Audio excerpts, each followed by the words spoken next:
मंजिल पे है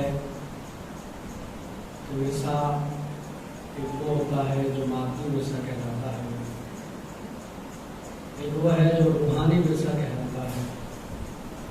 रूहानी विरसे में औसाफ हैं, सिफतें हैं, खूबियाँ हैं, क्वालिटीज़ हैं और इल्म है जो रूहानी विरसा कहलाता है। और ये मुंतकिल होकर आता है जैसे ज़मीन जायदाद मुंतकिल होकर विरसे में आते हैं, ऐसे ही ये रूहानी विरसा भी मुंतकिल होकर विरसे में आता है। इल्म करके तकरीर आप के अज़हान आलिया में महफूज है कि मसनद इल्म अगर पूछा दी जाए तो सबसे बड़ा आलिम है तो वो अली है। और मुस्लिम की रिवायत है कि अली इतना बड़ा आलिम है कि वो तौरात वालों को तौरात से जवाब देगा, इंजील वालों को इंजील से, ज़बूर वालों को ज़बूर से और कुरान वालों को कुरान के साथ जवाब देगा। और क्यों ना दें, इसलिए कि 3 दिन की उम्र में तौरात, ज़बूर, इंजील और नज़ूल से पहले कुरान सुनाने वाली ज़ात है।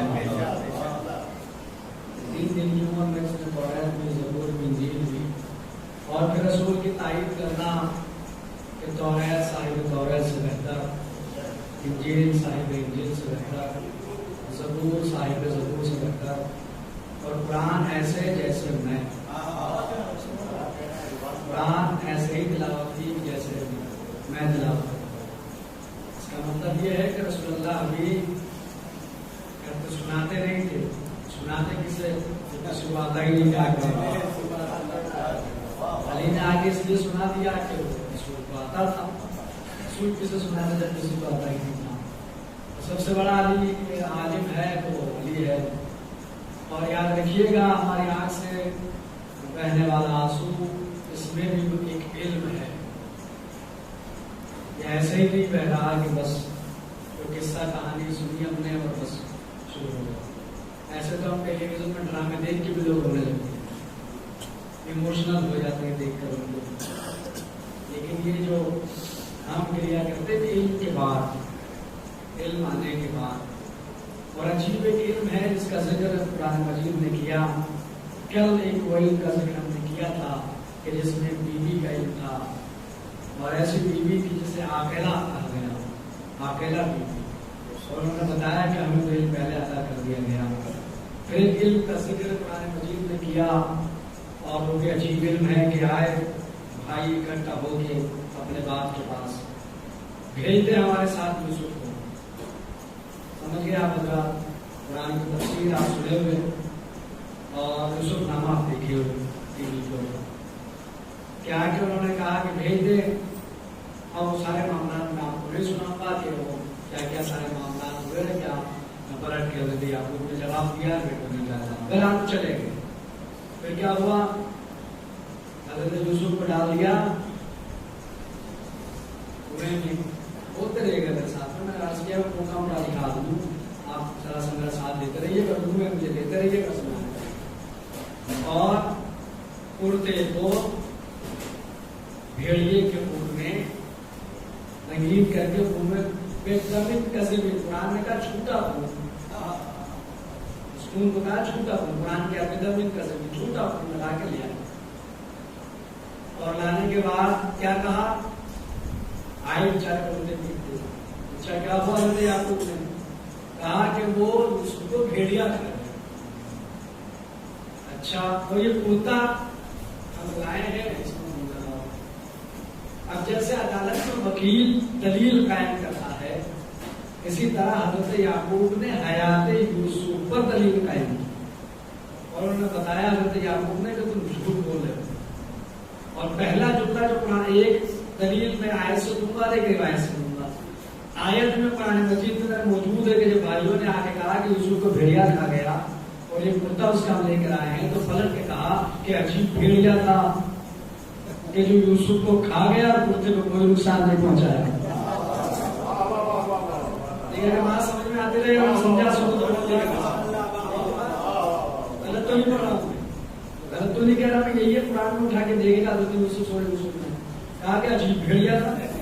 अगर किसी पे कोई जानवर हमला कर देगा तो उसका लिबास सही सलामत रहेगा। जो शर्ट पहना हुआ है, कुर्ता पहना हुआ, सबसे पहले तो वो भी फाड़ देगा, जानवर है। हज़रत याकूब ने इस अकली दलील कायम की, जो अकली दलील है, हर अकल रखने वाले दलील कायम कर सकता है, तो अल्लाह के नबी है। तो अजीब भेड़िया था, यूसुफ को खा गया और कुर्ते को कोई नुकसान नहीं पहुंचाया। पहली दलील कायम की हज़रत याकूब ने अपने बेटों के लिए कि तुम झूठ बोल रहे हो, मेरा यूसुफ अभी जिंदा है, मरा नहीं है। उसके बाद सुन्नी और मुतफिक क़ससुल अंबिया, हमारी तो किताब नहीं है, क़ससुल अंबिया में रिवायत मौजूद है। क्या कहा यूसुफ को भेड़िया खा गया और कुर्ता उसका लेकर आए हैं। हज़रत याकूब ने कुर्ता लिया, जंगल में आए, आवाज दी, जंगल के भेड़ियों तुम्हें अल्लाह का नबी बुलाता है, जंगल के भेड़ियों तुम्हें अल्लाह का नबी बुलाता है। सारे भेड़िए आ गए। अजीब बात है, भेड़िए है जानवर, लेकिन नबी ने बुलाया तो आए। जुमले जाय ना कीजिएगा, ये खताबों और जाकिर इसका जाय ना कीजिएगा, इसका लुत्फ लीजिएगा। क्या जानवर ठहरा है, वो जानवर है, भेड़िए है, लेकिन नबी ने बुलाया तो आए। वो कैसे इंसान थे जिन्हें नबी आवाज दे रहा था, वो पहाड़ पे चढ़ते चले गए। सलाम मिल के मोहम्मद,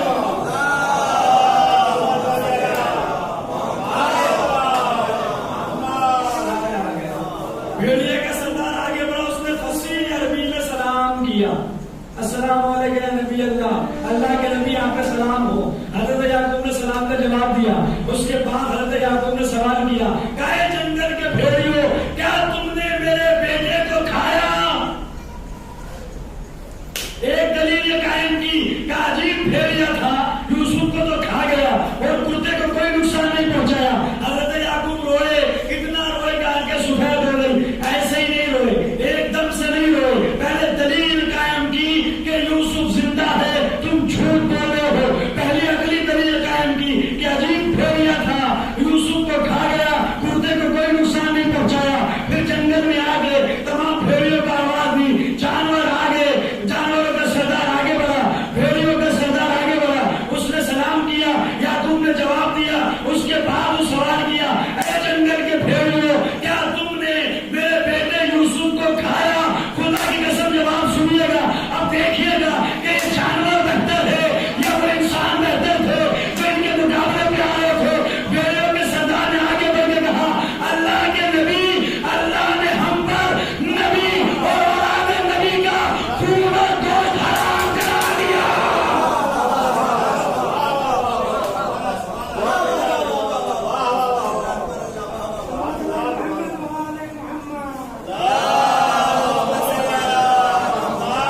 अल्लाह ने हम पर नबी और औलाद नबी का खून भी हराम करार दिया है, गोश्त भी हराम करार दिया है। हम जो है खून हमने नहीं बहाया है, हमने यूसुफ को नहीं खाया। हज़रत याकूब ने कहा ठीक है, तुम्हारा काम हो गया। इधर भेड़िया मुड़ा, जिब्रील आ गया, कहा या अल्लाह के नबी, अल्लाह ये कहता है कि ये भेड़िया जन्नत में जाएगा। अगर ना बोल सके तो मैं कैसे आपका पहुंचा? अभी जिब्रील ने आगे कहा, ए अल्लाह के नबी, अल्लाह ये कहता है कि ये भेड़िया जन्नत में जाएगा। क्या भेड़िया जन्नत में क्यों जाएगा? क्या इसलिए कि ये नबी के खून को भी पहचानना था, नबी के गोश्त को भी पहचानना था, इसने नबी के खून को पहचाना, नबी के गोश्त को पहचाना, लिहाजा ये जन्नत में जाएगा। अब हदीस के सामने आप पढ़ते यानी तबो का नबी, यानी रहमत का नबी, नबी ने कहा अली तेरा खून मेरा खून, तेरा गोश्त मेरा गोश्त, तो जो नबी के खून को पहचाने वो जन्नत में जाएगा, जो नबी के खून को बहाए।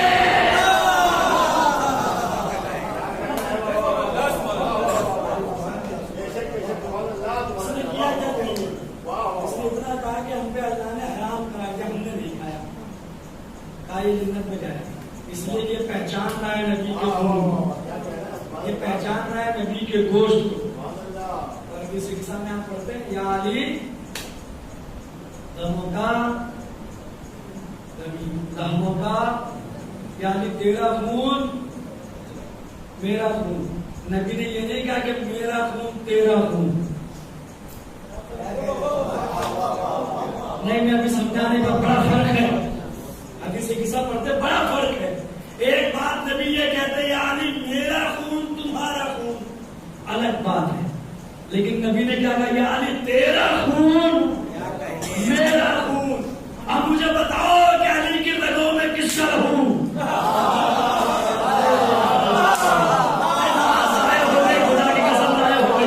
देखिए बहुत अच्छा, आप सुनने की शिकायत का मौका न दे।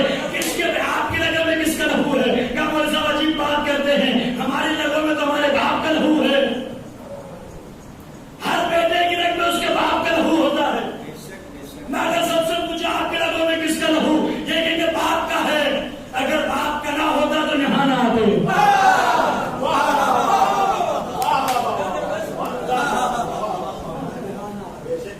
अली की रगों में किसका लहू है? क्या अली के बाप का? कौन है अली का बाप? क्या अबू तालिब है? रसूल ये कहे अली तेरा खून मेरा खून है।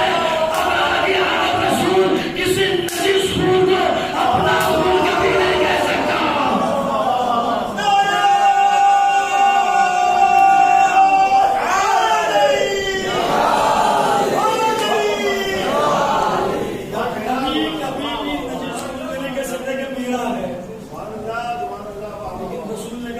तेरा खून मेरा खून, ये जाएगा इसलिए कि पहचानदार है।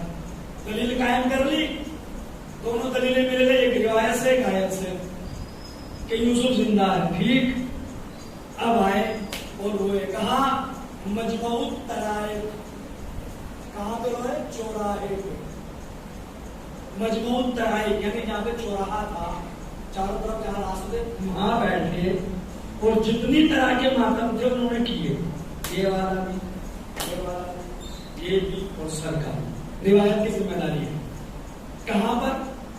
चौराहे पर रोना शुरू किया कुर्ता लेकर।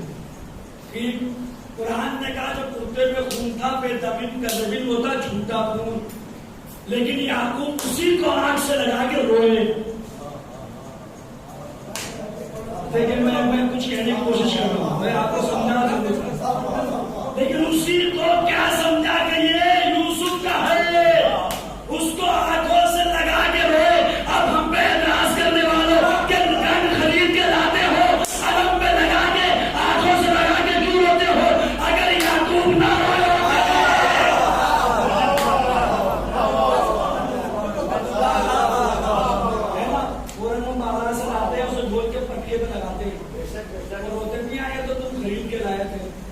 ये कोई हुसैन का खून थोड़ी है। वो जो कुर्ता याकूब आंख से लगा के रो रहे थे वो कोई यूसुफ का खून थोड़ी था। नबी तो आंखों से लगा के रोया ना, उसे आंखों से लगा के रोए। और कहाँ रोए? चौराहे रोए। अब कुछ लोग हमारी बस आके कहते हैं साहब वो तो अंदर 4 वाल होना चाहिए, सिर्फ अंदर अंदर करो मातम, बाहर न करो। अजीब बात है, अगर हजरत याकूब से जाके कहो कि चौराहे पे बैठ के रोए। अब देखिए अगर 4 आदमी बाहर खड़े होकर हंसेंगे ना तेज भाई, तो कोई नहीं पूछेगा क्यों हंस रहे हो। हंस रहे होंगे भाई, मोबाइल में किसी ने जॉब भेजा होता है, लेकिन अगर रोने लगे 4 खड़े होके तो किसी भी मजहब का होगा रुकेगा, किसी भी धर्म का मानने वाला किसी मजहब का रुकेगा, पूछेगा भाई क्यों रो रहे हो। अब रोने वाले वजह बताएंगे इसलिए रो रहे हैं, पूछेगा ना। तो हजरत याकूब जब रोते थे तो काफिले आते रुकते कि बुजुर्ग इंसान है जो रो रहा है, पूछते थे क्यों रो रहे हो? क्या मेरा बेटा मुझसे जुदा हो गया इसलिए रो रहा हूं। किसने किया? अब इशारा करते बेटों की तरफ, इन्होंने। तो अब बेटे इकट्ठा होकर आए हजरत याकूब के पास और आके कहने लगे अब्बा कब तक रोइएगा? तकून मिन हरदिन और तकून मिन हारिकीन सूरह का यूसुफ उठाइए कुरान और पढ़िए। बेटों ने आके क्या कहा? तकून मिन हारिकीन, रो रो के अपने आप को हलाक कर डालिएगा। काहे को रोते हो इतना? क्यों? इसलिए कि याकूब रो रहे थे, उनकी पोल खुल रही थी।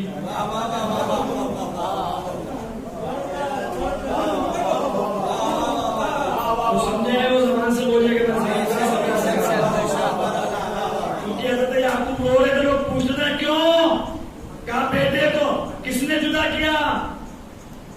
इन्होंने। अब वो इन्होंने आए, अब्बा कब तक रोइएगा? क्या अपने आप को हलाक कर डालिएगा? क्योंकि रो रहे थे, इनकी खुल रही थी पोल, इनका जुल्म सामने आ रहा था, तो लिहाजा रोक रहे थे। अब देख लो दुनिया में जो भी रो रहे थे बिदत करे, समझ लो उनकी जालिम की पोल खुलाई है।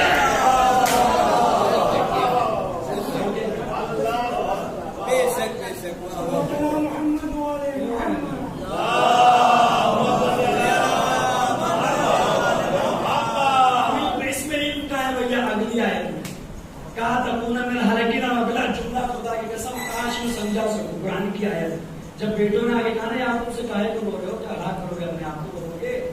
तो फलक ने कहा कि इन्ना माशकू बस्सी व हुस्नी अल्लाह व इन्नी आलमु मिनल्लाहि मा ला तालमून। क्या मैं रो नहीं रहा हूँ, मैं अपने हुस्न व मलाल की अल्लाह से शिकायत कर रहा हूँ। व इन्नी आलमु मिनल्लाहि मा ला तालमून, और जो अल्लाह की तरफ से मैं जानता हूँ वो तुम नहीं जानते हो। जो अल्लाह ने मुझे इल्म अता किया वो तुम्हारे पास नहीं है, यानी जो बात मैं जानता हूँ तुम नहीं जानते हो। क्या मतलब है? मुफस्सिरीन ने बताया कि याकूब बताना चाह रहे थे, तुम समझ रहे हो कि यूसुफ को भेड़िया खा गया, अंध कुएं में डाल के आ गए थे, लेकिन मुझे पता है कि मेरा बेटा सरदारी करेगा, मेरा बेटा जिंदा है, हुकूमत करेगा मिस्र में, वो जिंदा है। लेकिन रोए अपने जिंदा बेटे पे याकूब रोए, और रोने के बाद बेटों ने आगे पूछा तो कहा जो मैं जानता हूँ वो तुम नहीं जानते हो। अब हमें जो ये कहा करते हैं कब तक हुसैन पे रोगे? क्या हुसैन तो शहीद तो जिंदा होता है, जिंदा पे तो रोया नहीं जाता है। मैं और तारीख नबूवत में देखो, एक नबी अपने जिंदा बेटे को रो रहा है और ये कह रहा मैं रो नहीं रहा, मैं अल्लाह से शिकायत कर रहा कि मेरा बेटा मुझसे जुदा हो गया। मैं शिया को बेवकूफ को नहीं, हम कुरान पढ़े हुए हैं, हम रो इसलिए रहे कि हम अल्लाह से शिकायत कर रहे हमारा हुसैन जालिमों ने हमसे जुदा कर दिया।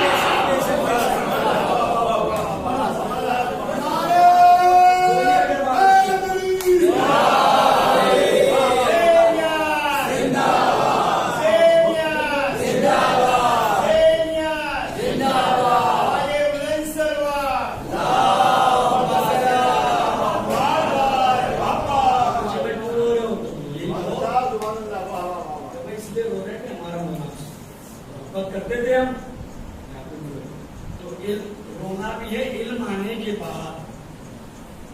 इसीलिए क्या कहा, जो रोए रुलाए, बोलिए आपको सबको हदीस याद है, रोने जैसी वजबत लहुल जन्ना, उस पर जन्नत। लेकिन ये जुमला है जो आगे भी खा जाते हैं, हदीस का रुके नहीं, आगे जुमला है हदीस का, मम बका अल हुसैन और अबका और तबा का वजबत जन्ना आरिफन पे हक ही। जो रोए जन्नत वाली, रुलाए जन्नत वाली, रोने जैसी सूरत बनाए जन्नत वाली। अब मैं दिल्ली में था, एक मौलवी साहब ने मेरे से कहा जो बाहर सड़कों पे मातम करते और रियाकारी करते हैं। मैंने कहा मौलवी साहब आपने हदीस नहीं पढ़ी है, पैगंबर ने कहा रोने जैसी सूरत बनाओ। देखो ये आप बोलते कि तो रियाकारी हो रही है, रोने जैसी सूरत बनाए, हुजूर ने कहा रोने जैसी सूरत भी बनाओगे उस पर भी जन्नत वाजिब है। लेकिन शर्त क्या है, आरिफन बेहक ही रो, लेकिन हुसैन के हक की मारिफत के साथ, हुसैन के इरफान के साथ, मारिफत के साथ रोगे और रुलाओगे, रोने जैसी सूरत बनाओगे तो अल्लाह जन्नत देगा। एक आंसू इतना हो कि उससे मच्छर का बर्तर हो जाए, पैगंबर ने कहा उस पर जन्नत वाजिब है।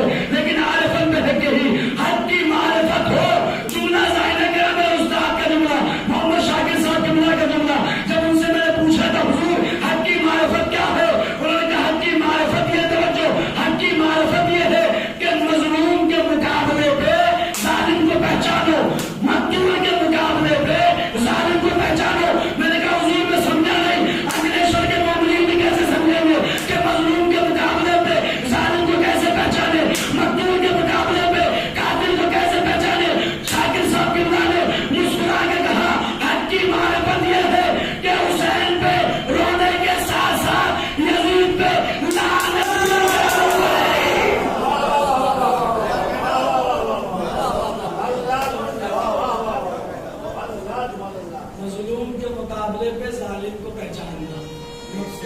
मुकाबले पे कातिल को पहचानना, तो रोने से नहीं, साथ साथ में ज़रात अरबईन आप पढ़ेंगे, ज़रात आशूर में इतनी सारी है करना। तो रोना भी है तो इल्म के बाद है, इल्म आ जाने के बाद। और वजह यही है, तो आपने सुना होगा, बारह आगे पढ़ते नहीं, बात आई कि सबसे पढ़ा लिखा मुल्क माना जाता था यूनान, जाके टिप बड़ा मशहूर है, और हिंदुस्तान में एक शहर है जिसे यूनान हिंद कहा है, पता अमरोहा, शिराज हिंद आपका क्या कहेंगे, शिराज हिंद का जौनपुर हिंद अमरोहा कहा है। आज जब अमरोहा जाए तो आपको हकीम ही हकीम मिलेंगे, हर गली में अल्लाह हकीम, हर गली में अल्लाह कभी। अगर कोई अमरोहा से आप या अमरोहा गए हैं तो हमें बात बताई कि हर गली में अल्लाह में साथ हकीम ही हकीम है, ताहा यासीन आशिकी वाजू सारे हकीम हैं। ये जफर साहब है, हाशमी साहब है, ताहा साहब है, मुर्तजा साहब है, हिकमत ही हिकमत, तुम से ज्यादा यूनानी है। तो अब हिकमत को जाहिल आदमी तो नहीं करेगा। डॉक्टर वैसे बन जाएगा, अनपढ़ आदमी डॉक्टर बन जाएगा, तबीब हकीम, पढ़े लिखे लोग यूनान, पढ़े लिखे लोग सुकरात और सब आपने सुना, सुकरात का नाम सुना, जो जड़ी बूटियां, उसी में ये फार्मूला दिया था कि अल्लाह बीमारी बाद में पैदा करता है, उसका इलाज पहले पैदा कर देता है, उसी का फार्मूला दिया हुआ, उसी का दिया फार्मूला उसी का दिया। और ये जो सेंट्रलाइज्ड सिस्टम है, सेंट्रलाइज्ड सिस्टम, ये भी 50 साल पहले एक मुकदमा दायर किया गया यूनान की अदालत में। मुकदमा था सुकरात के कत्ल का मुकदमा, के साथ सुकरात का कत्ल हो गया, उसका मुकदमा दायर कर दिया गया था यूनान की। बाकायदा जरा हुई, बहस हुई, और जज साहब ने जजमेंट दिया कि हम सुकरात के कातिल को सजाए मौत देते हैं। चलो जी, केस निपट गया। मीडिया वाले ने पूछ दिया कभी तुम लोग तो पढ़े लिखे लोग, मामला है 2000 साल पहले का, ना कातिल की कब्र का पता, ना मकतूल की हड्डियों का पता, कि कौन कातिल है, सुकरात का पता, ना उसके कातिल का पता। क्या मतलब था इसका कत्ल का मुकदमा दायर करने का अदालत में? पढ़े लिखे लोग हैं आप, अगर कोई अनपढ़ लोग ऐसा करते हैं तो समझ में आता कि अनपढ़ लोग थे, मुकदमा दायर कर दिया। आप तो अच्छे खासे पढ़े लिखे लोग हैं, और वकील पढ़े लिखे लोग, और यूनान तो वैसे भी इनको बहुत मशहूर है। आपने ऐसा मुकदमा दायर किया तो बड़ा अजीब जवाब उन्होंने दिया। जवाब उन्होंने दिया, मसला हमारा हल हो गया। उन्होंने जवाब दिया कि भाई मुकदमा इसलिए दायर किया गया कि सुकरात भी यूनानी, उसका कत्ल करने वाला भी यूनानी, और हम भी यूनानी। अब ये पता कैसे चले कि हम मकतूल के हामी हैं या कातिल के? हम मजलूम के हामी हैं या जालिम के? हम मजलूम की तरफ है या जालिम की तरफ है? तो हमने आज सुकरात के कातिल को सजाए मौत दिलवा के इस बात का ऐलान कर दिया कि हमारा ताल्लुक मजलूम से है, जालिम से नहीं है, हमारा ताल्लुक मकतूल से है, कातिल से नहीं है। पर यही मसला हमारा, हम क्या करें कि हुसैन भी मुसलमान, लिखने वालों ने यजीद को भी मुसलमान लिखा, और हम भी मुसलमान, एक रसूल का नवासा है, एक कातिल भी मुसलमान है, मकतूल भी मुसलमान है, हम भी मुसलमान है। अब पता कैसे चले कि हम मजलूम के हामी है या हम जालिम के हामी है, हम हुसैन की तरफ है या यजीद की तरफ है? तो एक मजलिस करके, मातम करके, जुलूस निकाल के दुनिया को यही बता दे हमारा ताल्लुक हुसैन से, यजीद से हमारा कोई ताल्लुक।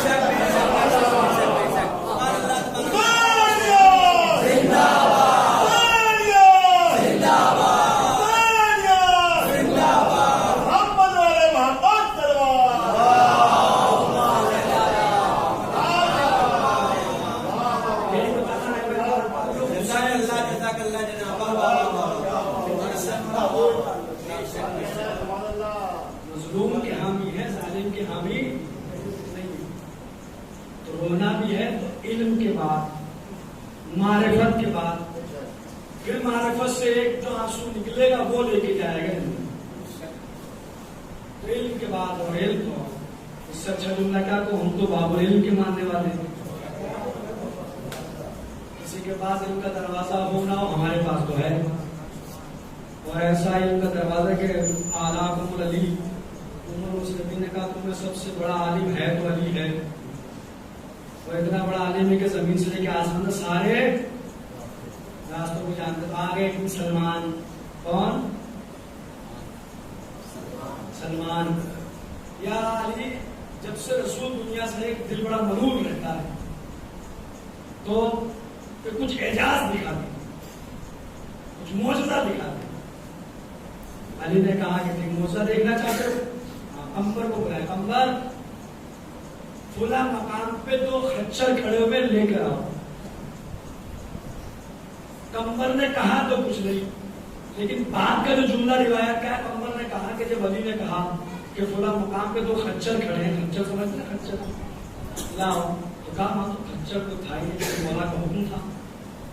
कंबर लेकर जैसे वहां पहुंचा दो खच्चर वहां पर खड़े ले आया, मौला के हवाले किया। मौला ने कहा सलमान एजाज देखना चाहता हूँ, मौजूदा? कहा कि जी। कहा एक खच्चर को पकड़ो और चलो मेरे साथ। सलमान खुद रिवायत कर रहे, खुद रावी। वो कहते एक अली ने पकड़ा खच्चर, एक मैंने पकड़ा, मदीने से बाहर आ गए। जैसे मदीने से बाहर आए, अली ने कहा सवार हो जाओ। सलमान कहते मैं सवार हुआ, एक पे अली सवार हुए। फिर उन खच्चर के निकले पर,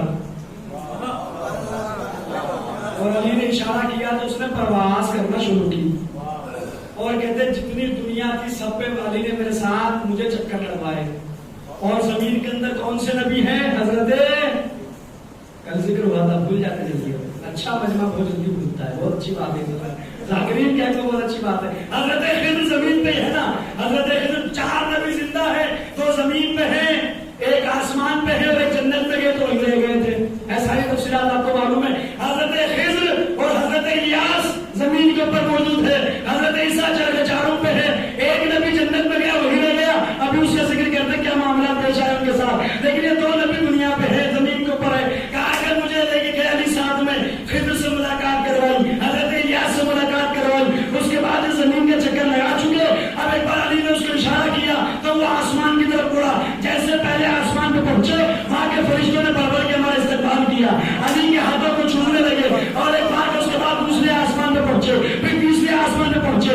जैसे चल के 4 पे पहुंचे, मरियम के लाल ने भर के इस्तेमाल किया, हजरत ईसा ने भर के इस्तेमाल किया। हजरत ईसा से मुलाकात हुई, उसके बाद 5वें आसमान पे पहुंचे, 6वें पे पहुंचे, 7वें आसमान पे पहुंचे। और सलमान के तो उसके बाद रुके नहीं, अब जो आगे बढ़े तो मैंने देखा एक सामने बहुत बड़ी दीवार नजर आ रही है। जैसे दीवार की तरफ हमारी सवारी चलती चली आ रही थी, मैं सोच रहा था सामने तो दीवार है। एक बार दीवार के करीब जाके रुके और अली ने कहा सलमान जरा झांक के देखो क्या नजर आ रहा, कुछ नजर आ रहा है, जरा झांक के देखो। सलमान ने कहा जब मैंने झांक के देखा तो अंधेरा नजर आया, एक जगह रोशनी नजर आ रही थी, बाकी अंधेरा तारीखी थी, लेकिन एक जगह से नूर नजर आ रहा था, रोशनी दिख रही थी। क्या मैंने कहा मौला हर जगह तो अंधेरा, लेकिन एक जगह रोशनी नजर आ रही है। कहा जहां रोशनी नजर आ रही है वही तो नबी की कब्र मुबारक है। वहां जाने के बाद चलिए ठीक है आगे बढ़ते हैं, आपकी अपनी मर्जी है, मैं तो आपका इजाज़त सुनाना चाह रहा हूँ।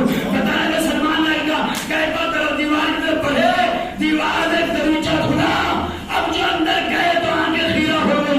मैंने देखा कि दूध की नदियां बह रही है, शहद की नदियां बह रही है, सब वो शादा भी है, वहां की मखलूक अजीब नजर आती है। एक बार मुझे अली ने कहा सलमान तुम जरा घूमो टहलो, मैं भी आता हूँ। सलमान कहते मैं नजारा करने लगा। जब मैं नजारा करा, अली वहां की जो मखलूकात थी, अली उनसे मुलाकात करने लगे। कुछ देर के बाद अली आए, आगे का सलमान चलो। मैंने कहा मौला मैं तो नहीं जाऊंगा,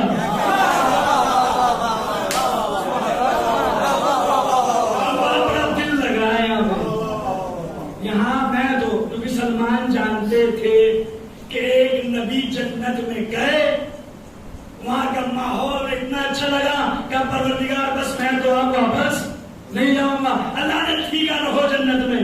वो नबी है हजरत इदरीस नबी जो जिंदा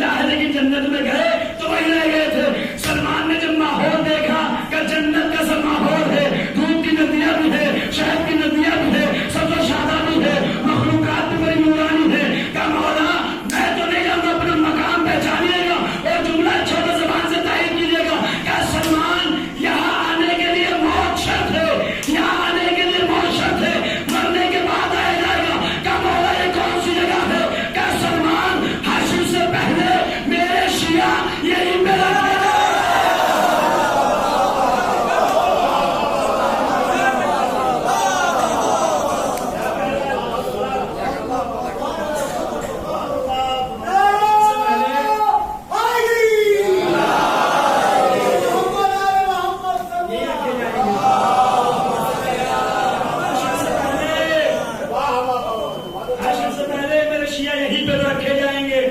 क्या बोला अच्छा यहाँ आने की तो मौशत है। सलमान ने बेचारे आए वाक्य सुना दिया जैसे मैंने आपको सुनाया। अब मजमे में तो एक सलमान का लंबा चौड़ा सफर, दुनिया के चक्कर, उनसे मुलाकात, सातवें आसमान और आराफ जाके आ गए। कितना वक्त लगा आप सुनिएगा। तो नहीं, मैं कुरान की आयत आपको सुनाऊं तो फिर आपको मालूम होगा। देखिए कुरान में चैलेंज है जो अल्लाह ने जिन और इंस को किया, या माशर जिन्न वल इंस इन इस्तताअतुम अन तनफुज़ू मिन अक़तारिस समावाति वल अर्ज़ फनफुज़ू। ऐ गिरोह जिन्न और इंस, अगर तुम जमीन और आसमान की हुदूद से निकलने की इस्तिताअत रखते हो, फनफुज़ू, तुम निकल जाओ। कुरान चैलेंज करता है, गिरोह जिन्न और इंस, अगर तुम हुदूद कायनात को निकल कर जाने की इस्तिताअत रखते हो, फनफुज़ू, जाओ, निकलो। लेकिन आगे कुरान रुका ने, अगली आयत पर अल्लाह ने बताया, ला तनफुज़ूना इल्ला बिसुल्तान, तुम हुदूद कायनात को क्रॉस करके नहीं जा सकते मगर ये कि सुल्तान तुम्हारे साथ हो।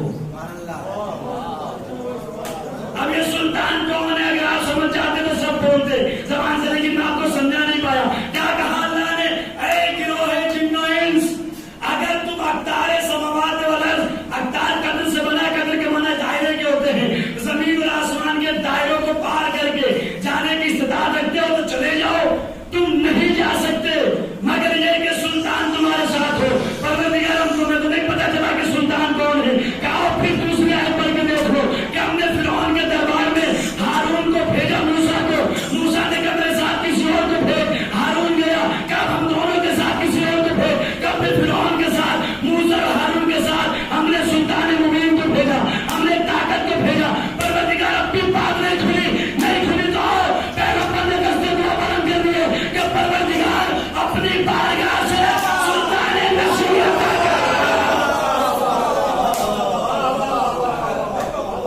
वजअलनी मिन लदुनका सुल्तान नसीरा, परवरदिगार अपनी बारगाह से सुल्तान अता कर, ऐसा सुल्तान जो मेरा मददगार हो। अजीब बात है, अल्लाह के होते हुए किसी और से मदद, और वो भी नबी। वजअलनी मिन लदुनका सुल्तान नसीरा, अपनी बारगाह से ऐसी ताकत दे सुल्तान जो नसीर हो, मददगार हो। अल्लाह के नबी मदद मांगना है तो अल्लाह से मांगो, किसी और से मदद मांग रहे हैं आपके, और अल्लाह ने दे भी दिया। कहा कि मेरे हबीब चल के आना पड़ेगा खाने काबा तक तो तुम्हें सुल्तान नसीर मिलेगा। इसका मतलब ये भाई, अल्लाह मियाँ जब नबियों की मदद करने आए तो तुम्हारी मदद करने क्या आएगा? आदम की मदद करने आया अल्लाह मियाँ, नूह की मदद करने आया कभी? तो मियाँ जब नबियों की मदद करने अल्लाह नहीं आया तो तुम्हारी औकात क्या है जो तुम्हारी मदद करने अल्लाह नहीं आएगा? देखिए अल्लाह खुद नहीं आता, वो अपनी मदद भेजता है। आप बहुत अच्छा जुमला कह के जा रहा हूँ, नारे हैदरी को दलील समझ लीजिएगा। जो नबी को बुलाते हैं 5 वक्त खड़े होकर मुसल्ले पे क्या कहते हैं, इय्याका नअबुदु व इय्याका नस्तईन, तेरी इबादत करते हैं, तुझी से मदद चाहते हैं, तू हमारी मदद कर। तो मियां 5 मुसल्ले पे खड़े होकर कहते हैं, परवरदिगार अपनी मदद हमारे लिए भेज, ऐसी मदद भेज जैसे आदम के लिए भेजी, जैसे नूह के लिए भेजी, जैसे इब्राहिम के लिए भेजी, जैसे खैबर में रसूल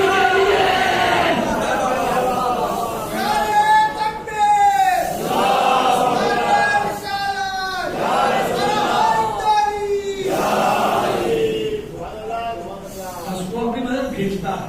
तो अब तो समझ में आएगा सुल्तान नसीर कौन है। अब कुरान की आयत फिर पढ़िए कि तुम नहीं जा सकते हुदूद कायनात से निकलकर मगर ये कि सुल्तान तुम्हारे साथ हो। अल्लाह की ताकत अगर साथ होगी तो निकल जाओगे। तो सलमान नहीं जा सकते थे लेकिन अली साथ थे तो चले गए। अब पूछने लगा मजमे में कि पूछा किसी ने कितना वक्त लगा, 1 महीना नहीं, 1 हफ्ता नहीं, 1 दिन नहीं, 12 घंटे नहीं। एक ने बड़े कन्फर्म अंदाज में कहा 1 घंटा तो पक्का, 1 घंटा तो पक्का। सलमान ने कहा कि नहीं 1 घंटा भी नहीं लगा। मजमा आपसे ज्यादा हैरत आता तो अली के चाहने वाले तो कम हैरत से देख रहे हैं, उन्होंने बहुत ज्यादा ताज्जुब से देखा, अपना 1 घंटे को भी मना कर रहा है। और अहमिन्ना अरबैत की सनद है, झूठ की तवक्को नहीं सलमान से, ये झूठ बोलेंगे क्या 1 घंटा भी नहीं। तो कहा भाई अब तुम ही बता दो कितना वक्त लगा। तो सलमान ने जुमला का कदर कीजिएगा, सलमान ने कहा बस गए आगे।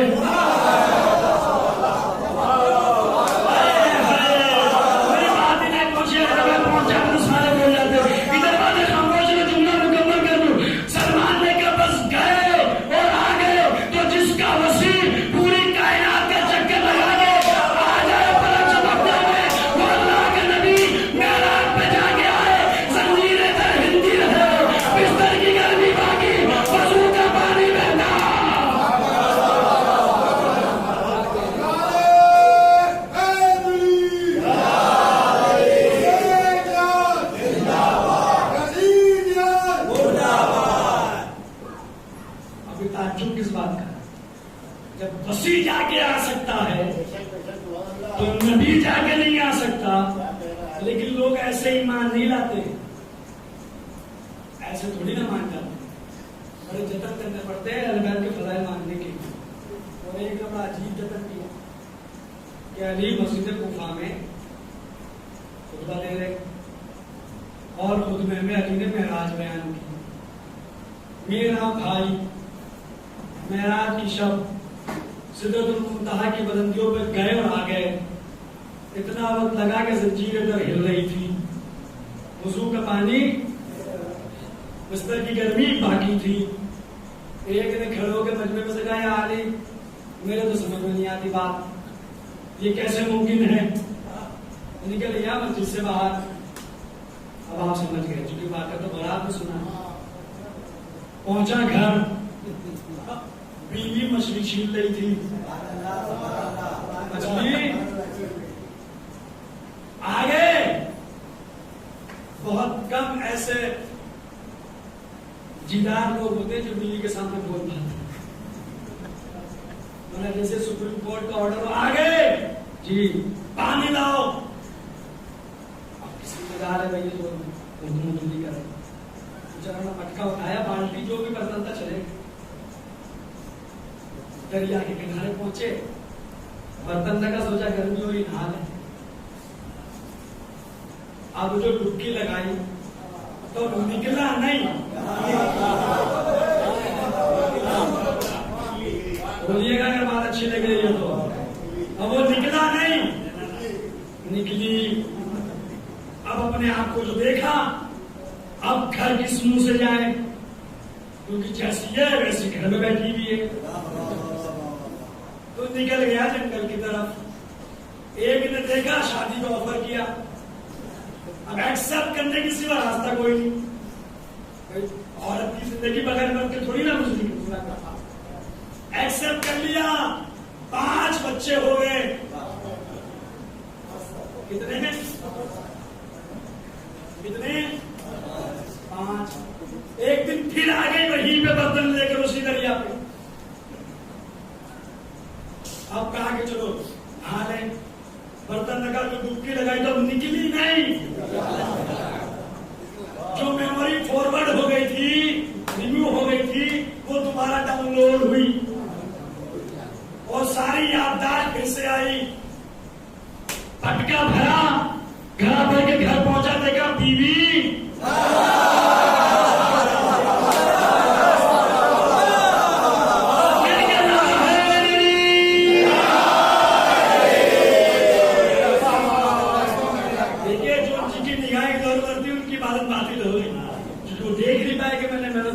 इशारा किया था कि बीवी मछली छील रही थी। पूछा मुझे देर तो नहीं हुई? कहा नहीं, बस अभी गए थे, अभी आ गए।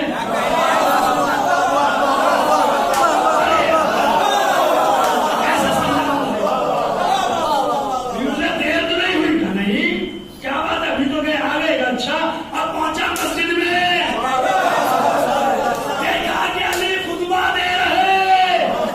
जैसे अली ने इसको आता देखा, फिर मेरे मौला अली ने कहा मेरा भाई अल्लाह का नबी मेराज पे गया, वापस आया, इतनी देर लगी कि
पता नहीं लोग किस तरह लाइन पे आएंगे।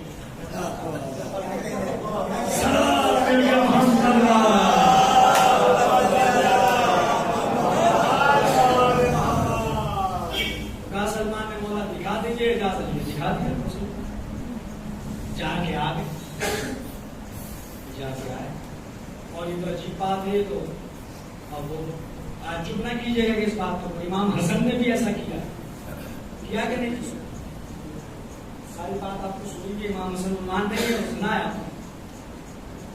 जब उसने कहा था कि वो अपनी फजीलत बताएं, इमाम ने कहा मैं चाहूँ कि रात को शाम कर दो, शाम को रात, मैं चाहूँ तो मर्द को औरत कर दो, औरत को मर्द।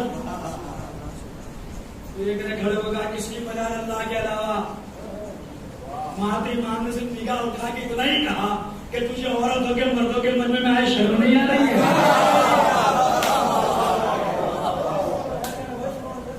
औरतों के मर्दों के मजमे में आके शर्म नहीं आ रही? लेकिन यहाँ मामला दूसरा हो गया था, थोड़ा सा तब्दीली थी यहाँ पे। अब ये दरबार से भागी, घर जो पहुंची तो फिर वहां से औरत नहीं मिली।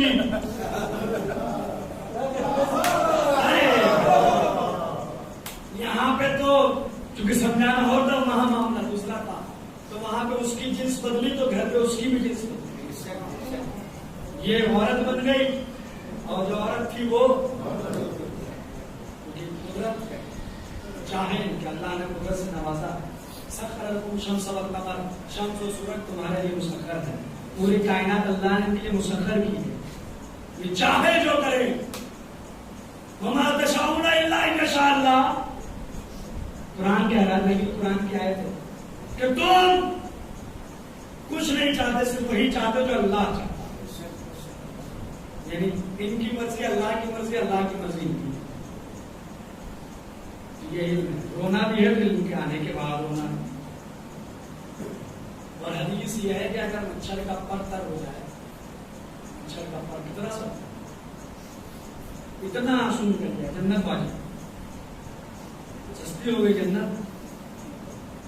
ये भी हमारे एतराज है, बड़ी सस्ती हो गई जन्नत। और अब जो मौलवी बड़े अच्छे अच्छे आ रहे जाकर ये मिंबर पर बैठते हैं और जन्नत ऐसे बांटते जैसे इनके बाप की जागी है। सुना है नहीं सुना? सुना? दिल्ली में मेरे साथ मुजफ्फरनगर में साथ मुहर्रम हुआ था। 2 मुहर्रम को किसी ने वीडियो अपलोड की, 2 मुहर्रम की बात है, और 3 मुहर्रम की तकरीर शायद मेरी यूट्यूब पे तो देखिएगा, मैंने उसी वक्त जवाब तक लेगी। 3 की रात को वीडियो मेरे पास आई थी, 2 मुहर्रम की रात में वीडियो थी, शायद मेरे मोबाइल में अपनी हो, और उसके नीचे लिखा हुआ था यही हाल जाकिरीन इनका है। पूरी डिटेल इस वीडियो के नीचे लिखा था यही हाल जाकिरीन का है। मिंबर में बैठ के जन्नत पा अली अली करो, जन्नत ले जाओ, रो जन्नत ले जाओ, ऐसे जन्नत पाते जैसे इनके बाप की जागीर हो। आप मैंने अगले जवाब दे, मैं आपको सुना रहा हूं ताकि कोई ना कहता आप मेरे तरफ से उसको जवाब दे दीजिए। जो मैंने जवाब दिया, मिंबर से मैंने जवाब दिया, अगले दिन फिर 4 जगह पढ़ा, चारों जगह मैंने जवाब दिया। सुनो, अभी लोग अपने ने कहा, मैं उनको जानता हूँ जिसने बात कही थी, और नाम नहीं बताऊंगा क्योंकि वो तो गीबत है, नाम वो नहीं बताया, लेकिन मैं उनको जानता हूँ जिन्होंने बात कही। फिर मैंने उनसे फोन पे बात भी की थी, मैंने उनको कॉल की, मैंने कहा क्या मतलब है आपके कहने का? उन्होंने कहा मियाँ आजकल मुझे नहीं मालूम था कि मैं मौलाना हूँ, लेकिन वो मौलाना ही थे। मैंने कहा भाई आपका कहने का मकसद क्या है? कहने लगे वो जन्नत बांट देते, मिंबर में बैठते हैं, ये लिखो जन्नत ले जाओ, रुसन बोलो जन्नत ले जाओ, ऐसे जन्नत बांटने से इनके बाप की जागीर हो। तो मैंने बहुत अच्छा जुमला कहा, अगर आपको इसमें समझा सका तो बोलिएगा। बुजुर्गों की कयादत में जुमला कह रहा, मैंने उन साहब से कहा अगर आपको नहीं जाना है तो ना जाएगी।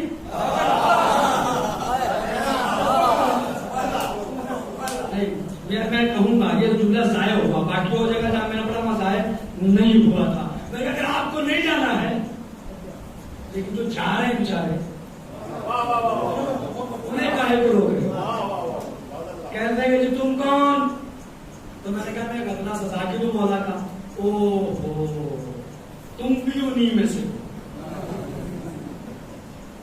उन्होंने मुझे पलट के कहा वो यही लफ्ज़ की उनकी जो थी। ओहो, अब समझा, तुम भी उन्हीं में से हो वो जो मिंबर पर बैठ के जन्नत बांट के चले जाते हो। अब जो मैंने जुमला कहा मैं दस्त बस्ता माजरत के साथ अर्ज कर रहा, लेकिन जो मैंने कहा मैं कहूंगा, जहां जाता हूं मिंबर से पैगाम जरूर दे के जाता हूं। जब उन्होंने मुझसे कहा हो कि तुम उन्हीं में से हो, तो मैंने कहा क्या तुम्हारे बाप की है जन्नत? मैंने कहा अल्हम्दुलिल्लाह मैं सैयद हूँ, मेरे बाप की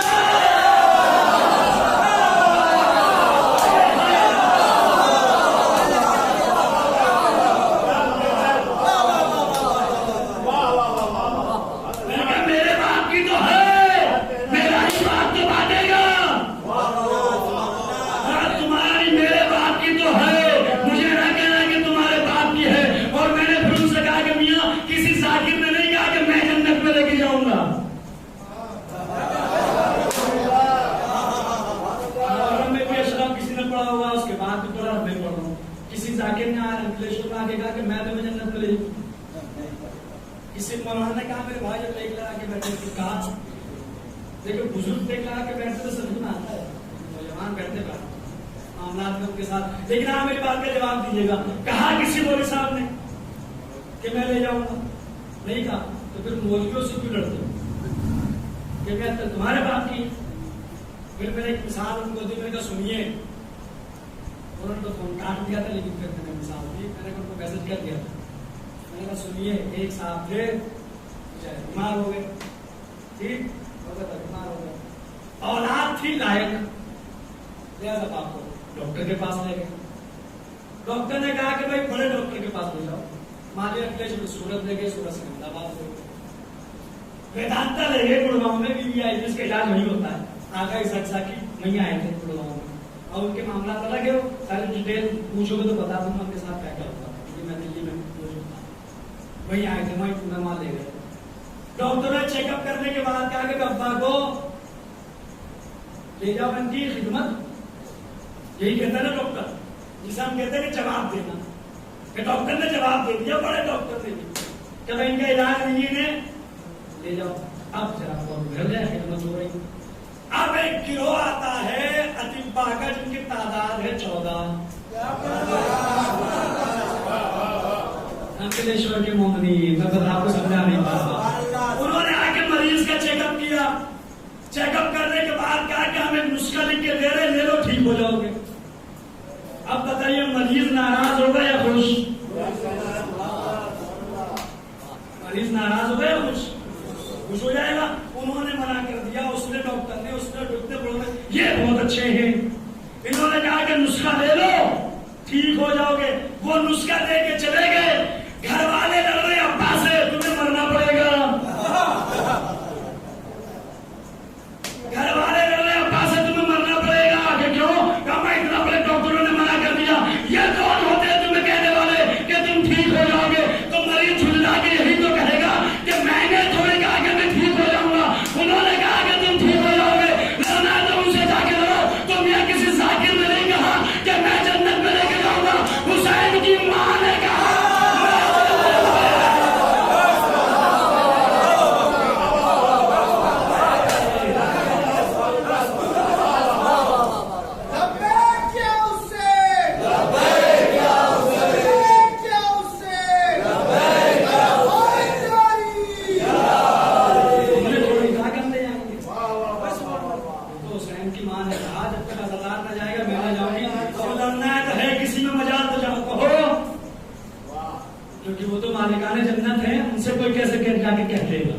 तो मौलवी ने, तुम मौलवियों से मत लड़ा करो कि तुम्हारे बाप की जाएगी, हमने थोड़ी कहा।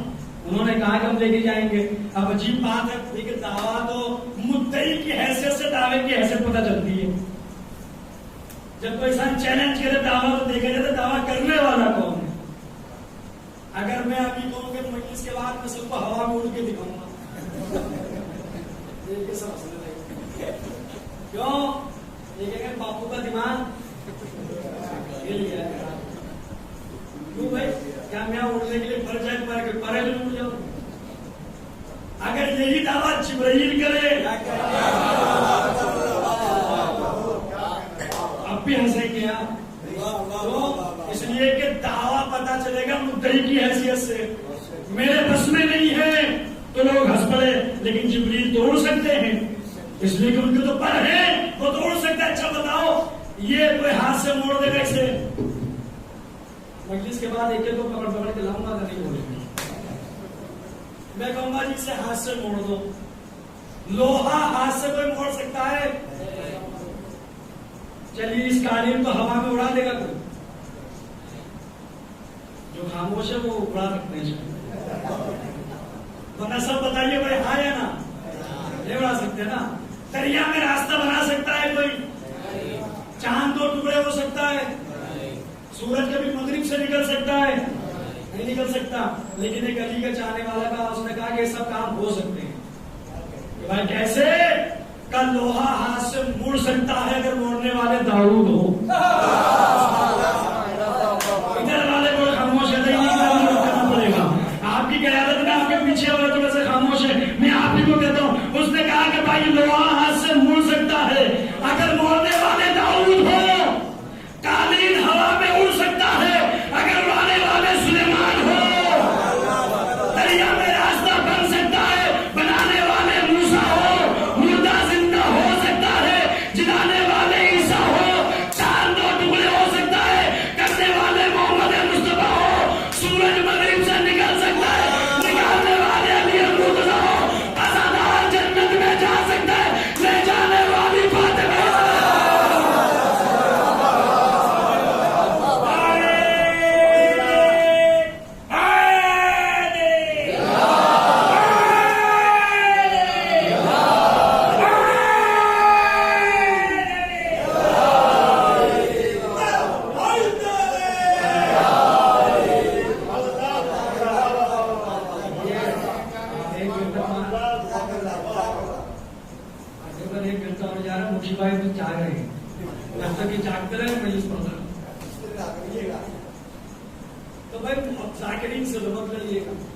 तुम्हारे बाप की जागीरें क्या तुम लेके जाओ?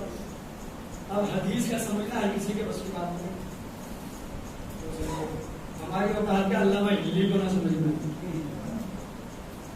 बड़ा मशहूर वाक़या हर खतीब लाके हमारे कौम के बच्चे को याद।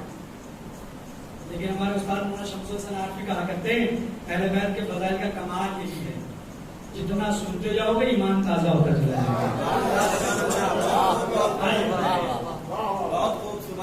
हमारे उस्ताद मौलाना शम्सुल हसन आरफी साहब लग रहे हैं और वो अल्लामा इकबाल के बहुत बड़े फैन। जब उनकी कैसेट सुनते हैं तो कहते हैं भाई इस बंदे की आवाज में क्या था, ईमान ताजा कर देता है। एक बात कहा जाता वो भी उनका जुमला कहा करते थे कि अहले बैत के फज़ाइल कमाल नहीं। अब दलील देकर बात अल्लामा हिल्ली जब उन्होंने पढ़ा कि मच्छर कप्पर कर हो गया जन्नत वाली, तो जन्नत सस्ती हो गई कि अल्लाह एक आंसू के बदले दे रहा है। बड़े बड़े पापड़ बेलने पड़ते भैया जन्नत के लिए है? क्या क्या नहीं करना पड़ता जन्नत के लिए। आज लोगों से जाकर मुसलमानों से नमाज किस लिए जन्नत, रोजा किस लिए जन्नत, हज किस लिए जन्नत, सब काम किस लिए जन्नत, भूरे रहमान पुला पुला सब मिले जन्नत, हर काम जन्नत के लिए। यहाँ तो उसूल कह के इतना रो लो कि जन्नत वाजिब हो जाए, क्योंकि जन्नत सस्ती है। बहुत अच्छा जुमला आहिस्ता से कह के चला जाऊंगा, क्योंकि अगर बात नजमी हो तो जोर लगाने की जरूरत नहीं। मेरा जुमला याद रखिएगा, जन्नत सस्ती नहीं, हुसैन की याद में बहने वाला आंसू महंगा है।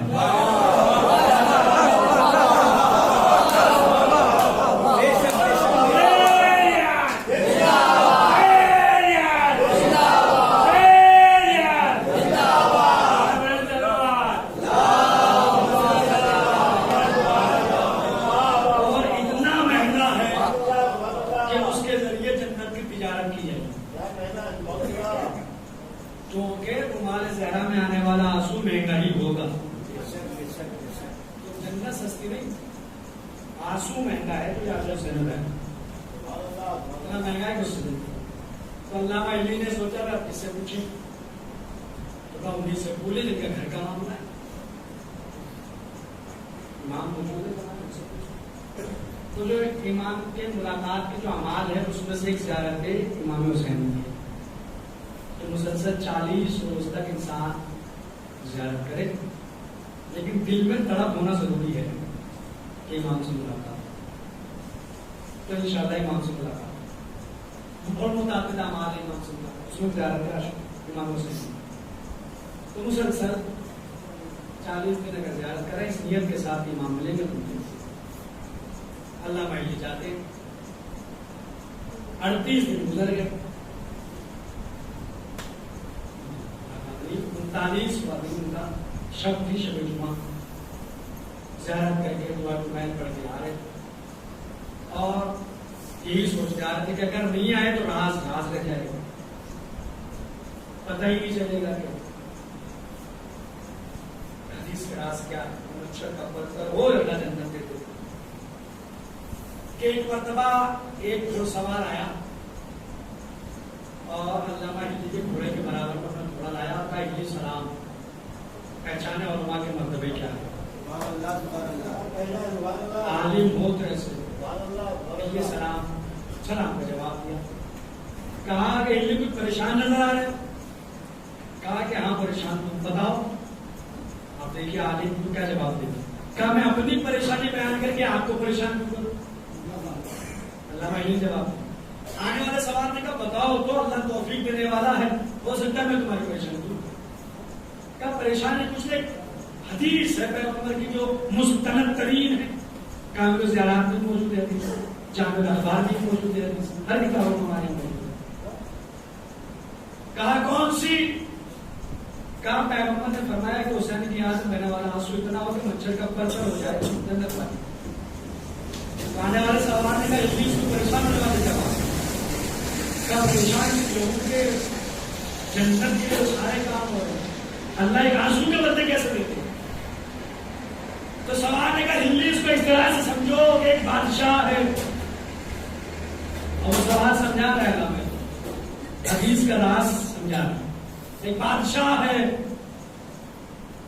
शिकार पे निकला, हिरन को देखा, अपनी सवारी उसके पीछे लगा दी, हिरन की कोह में कहीं दूर निकल गया, हिरन कहीं कोह में जा छुपा। उसने जो पीछे मुड़ के देखा तो ना लश्कर ना लश्करी, कोई नजर नहीं आ रहा था। शाम ढल रही थी, सूरज डूबने वाला था, बेचारा परेशान फिर रहा था जंगल में कि सूर्य अस्त हो गया, सूरज डूब गया। अब रात उसने देखा कि चिराग जल रहा है, तो कहते हैं कि डूबते हुए तो दिखेगा। उसने चिराग देखा तो रोशनी की तरफ चला, जाके देखा छोटी सी झोपड़ी है, आवाज ही कोई है जो मुझे बना दे। एक ज़ईफा निकल के आई। अब जाहिर सी बात है कि शिकार पे गया तो बादशाह के लिबास में तो नहीं था, शिकारी के लिबास में था, तो उसने नहीं पहचाना ज़ईफा ने कौन है। तो कहा रात की पनाह चाहिए, कहा कि ठीक है अकेली रहती हो, कहने शौहर भी रहता है लेकिन कुछ काम के लिए गया हुआ, सुबह लौट के आएगा। क्या क्या मैं रुक सकता हूँ कि हाँ आओ, इसलिए कि जो शरीफ होता है वो मेहमान नवाज होता है। मेहमान नवाजी शराफत की अलामत है। अंकलेश्वर के मोमिन ने इतनी मेहमान नवाजी करे, इसका मतलब इतनी शराफत की अलामत है। जो शरीफ होता है मेहमान नवाज होता है। उसने कहा बिल्कुल बिस्मिल्लाह आइए। अब दिन भर का थका हारा, कहने लगा कि प्यास लग रही है। कहा कि देखो मेरे पास जंगल में बकरी के सिवा कुछ नहीं है। बकरी को दोहा दूध निकाला, उसे पिला दिया, प्यास बुझ गई। अब कह रहा भूख भी लग रही है, मेहमान नवाज होता ना शरीफ। कह देखिए जंगल में मेरे पास बकरी के सिवा कुछ नहीं, तुम्हारे पास हथियार है, ज़िबा कर दो, आग जला दो, तुम्हें से कबाब बना के खिला देती, बादशाह ने ज़िबा किया, आग जला दी, दूध खा लिया, प्यास भी बुझी, भूख भी खत्म हो गई, रात इत्मीनान से गुजरी। सुबह हुई तो बादशाह ने कहा कभी अगर शहर आना हो तो अपना नाम बताए, मेरा ये नाम है, मैं तुम्हारे काम आऊंगा। कहने चला गया। शौहर आया, पूछा बकरी कहाँ है, सारा किस्सा उसने बयान कर दिया। कहा वो जाते जाते कह गया था कि मैं तुम्हारे काम आऊंगा। चलो आए शहर में, मालूम के तो पता चला कि वो तो बादशाह है। पहुंच गए दरबार में, बादशाह ने देखा, फौरन पहचान लिया, बुलाया, अपने पहलू में बिठाया और वजीर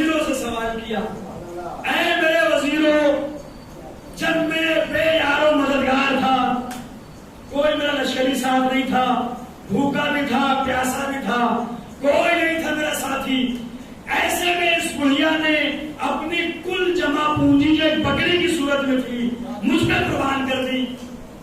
अब मैं इसके साथ इंसाफ करना चाहता हूं। इंसाफ का तकाजा क्या है? सवाल समझ में आ गया? एक वजीर ने कहा एक बकरी कुर्बान की, एक के बदले 2 दे दे। बादशाह ने कहा बैठ जा, तूने इंसाफ नहीं किया। दूसरे ने कहा 4 बकरियां दे दे, कहा बैठ जा, तूने इंसाफ नहीं किया। तीसरे ने कहा पूरा रेवड़ दे दे, गल्ला दे दे, कहा बैठ जा, तूने इंसाफ नहीं किया। यहां तक कि कीमत बढ़ते बढ़ते आधी सल्तनत तक पहुंच गई। आखिरी वजीर ने कहा कि एक बकरी के बदले आधी सल्तनत दे दे। बादशाह ने कहा है मेरे वजीरों, तुम में से किसी ने भी इंसाफ नहीं किया, इसलिए कि तुम कीमत देख रहे हो, इसकी नीयत नहीं देख रहे हो। जिन्हें मेरी बात से मैं समझा सका अपनी बात, क्या तुम सब कीमत देख रहे हो, उसकी नीयत नहीं देख रहे हो? क्या मतलब? कहा कि अब इंसाफ का तकाजा यही है कि जब इसने सारी अपनी कुल जमा पूंजी मुझ पे कुर्बान कर दी, तो मैं सारी हुकूमत इसके हवाले कर दूं, सारी सल्तनत इसके हवाले कर दूं। अल्लामा हिल्ली को भी शायद बात नहीं समझ में आई, जैसे हमारे समझ में नहीं आई। उन्होंने कहा इसका मतलब क्या हुआ? आने वाले सवाल ने कहा हिल्ली अजीब बात है, एक आम बादशाह एक पुलिया के साथ इंसाफ करने पे आए तो एक बकरी के बदले अपनी पूरी हुकूमत दे दे। अल्लाह तो आदिल मुतलक है, अल्लाह का इस्लाम बेयार और मददगार था। पुकार रहा था कोई मुझे बचाओ, ऐसे में हुसैन ने उठकर अपनी सारी कायनात इस्लाम पे कुर्बान कर दी। ए हिंदी, तुम एक जन्नत की बात करते हो, हुसैन के हवाले अल्लाह ने सारी खुदाई कर दी है।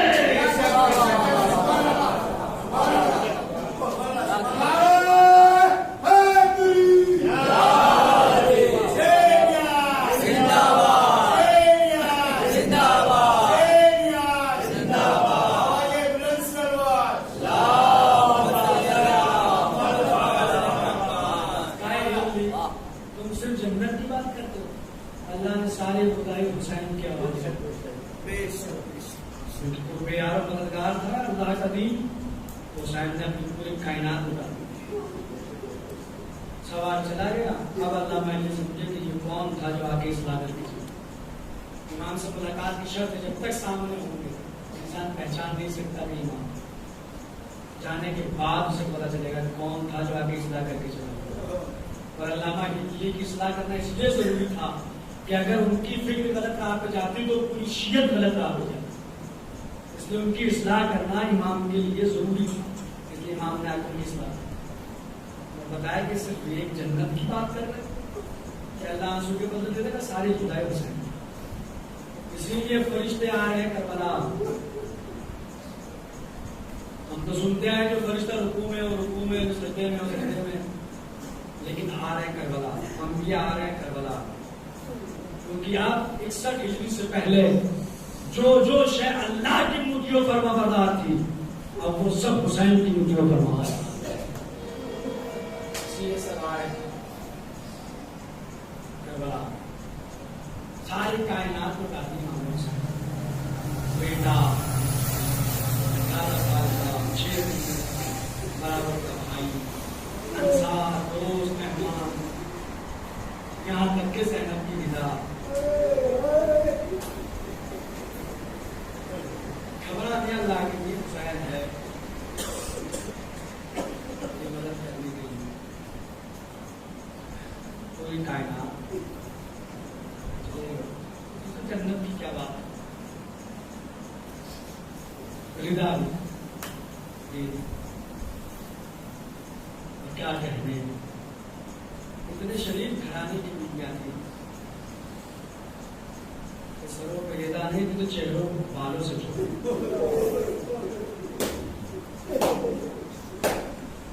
चादर नहीं थी सर पे जो तेरे बालों से पर्दा कर दी है, बालों से। एक रसन 12 गले, नेज़ों पे शुदा के सर, एक आमला सालार, हाथ में घड़ी, पाँव में बेड़ी, गले में खारदार तौर, पाँव से बहता हुआ खून, चल रहा है काफिला। बच्ची है तो कानों से गोशवारे छीने जा चुके, मुंह पे तमाचों के निशान। हमारे इमाम सलाम करते हैं, मेरा सलाम उस मासूमा पे, करबला से लेके शाम तक उसके रुखसार का रंग बदलता रहा। अजरुकुम अल्लाह, खुदा आपकी बेटियों को सलामत रखे, माँ बहनों की गोदियां आबाद रहे। करबला से शाम तक उसके रुखसार का रंग बदलता रहा, क्योंकि तमाचे मारे जाते थे। याद करती थी बाद करबला सबसे ज्यादा जो शहीद को याद किया गया वो अब्दुल अब्बास है, और उन्हीं के सदक़े में दुआ है।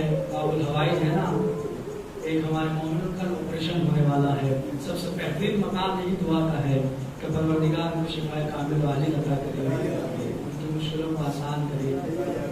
जब आंख में आंसू हो तो ये दुआ की कबूलियत का वक्त होगा।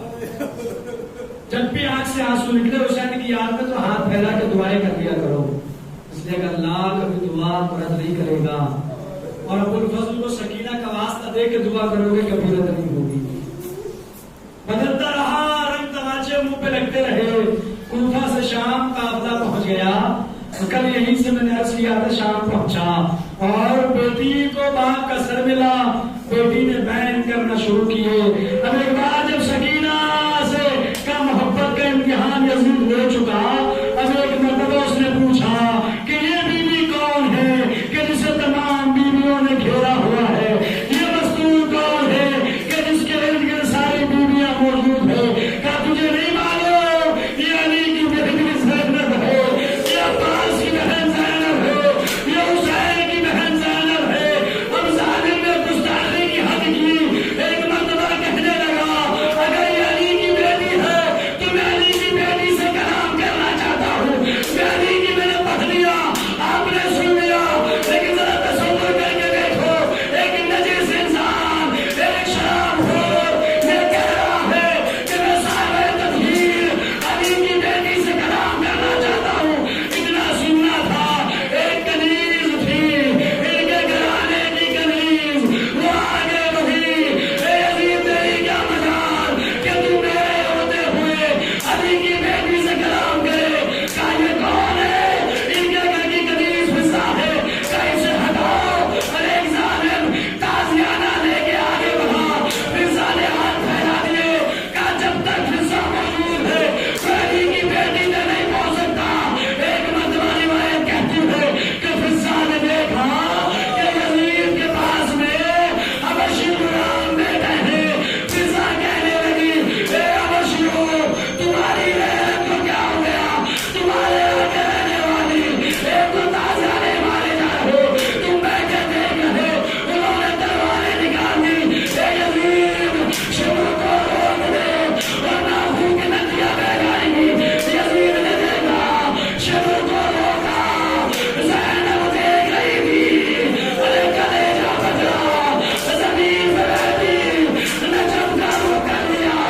ए बाबा अली, कलीज के जाने वाले, इतने आपकी बेटी बेरहमत ना उछाला, कोई पत्थर मारता है।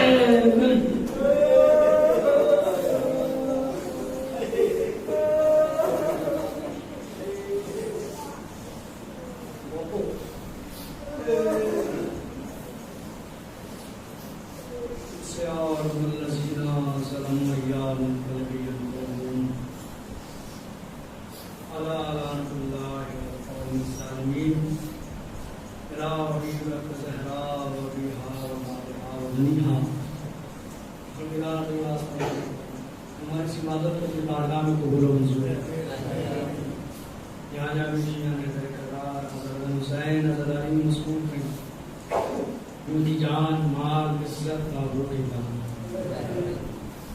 मकामात मुक़द्दसा की हिफाजत फरमाए।